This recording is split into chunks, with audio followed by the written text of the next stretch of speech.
Showtime! The Capital G show starts right now.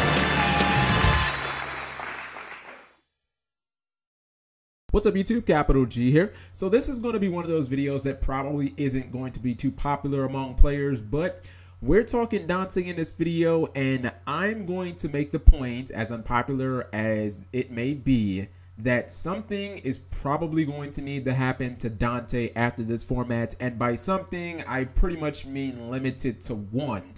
And for starters, I look at Dante and I'm just like, why is this card generic? I mean, I feel like half of this could have been avoided by either A, making this card require 2 Burning Abyss monsters, or either B, you can only control 1 copy of Dante. And Konami probably realized this. You know, if you look at Virgil, they built one of those conditions right into the card, and it was pretty obvious from Jump Street that Dante was going to be an incredible card. Like, look at all the tons of things that it has going for it.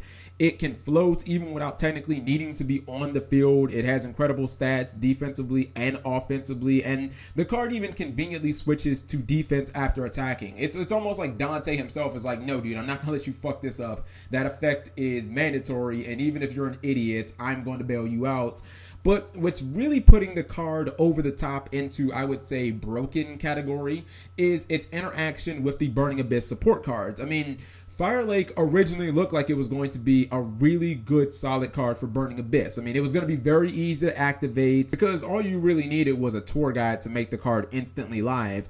But when people realized that when Dante hit the grave from Fire Lake, that you could just add back the Fire Lake and then use the Squirm that you tributed to get another copy of Tour Guide and just repeat the process the next turn, this is when the card went from just being really, really good to practically a win condition against most decks in the game.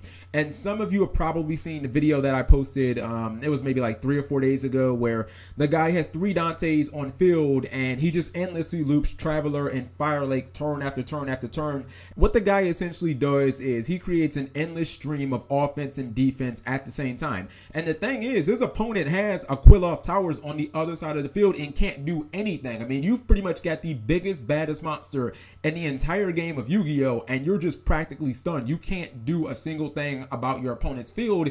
And I'm just sitting there thinking, like, if Dante wasn't at 3, like, none of these, you know, semi-loops would even be possible.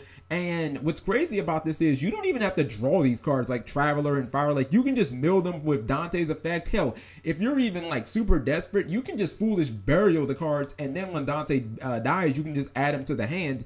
Now, we all know that Burning Abyss are set to get their first spell ever in the next set, the Secrets of Evolution, or the Secrets of Eternity, whatever you want to call it. And you can call me pessimistic, but I really do believe that one or two things is about to happen here with BA. And that's either A, Konami's going to have to start significantly weakening all the Burning Abyss support cards, because, I mean, you can just grab them from the grave, and a lot of them you can create loops with double Dantes. Or B, because of all the Fire Lake looping that clears boards, Burning Abyss is going to emphatically become the best deck. I was watching this video with Patrick Hoban from his ARG Raleigh first place deck, and he made a really good point. He was like, what deck in the game outside of maybe Shaddoll can really handle its field getting Fire Lake twice? Like, I mean, you basically lose 6 cards, and usually when the Burning Abyss player uses Fire Lake, they don't lose anything. You know, they add Fire Lake back to their hand from Dante, and either their Scram will get them a tour guide, or their Graph will just get them a Scram, which would then get them a tour guide. And even if you are playing against Shaddolls, I mean, Construct is obviously the biggest problem in that deck. They only got so many Constructs. Once you blow the Construct up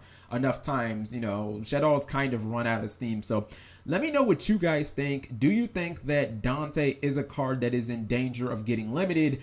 I think that because its ability to just constantly reuse and juggle Fire Lake, I think that this card is going to be on the chopping block. I mean, it just kind of has too much going for it, like high attack, high defense. It can juggle the Speller traps. You know, it mills, which triggers the effects of the Burning Abyss in the deck. It also lets you potentially dump the spells and traps so that you can get them without drawing them. Oh my God, it's too much. Let me know you guys' opinions on the card in this situation. Thank you guys for watching as always. Subscribing makes life happy.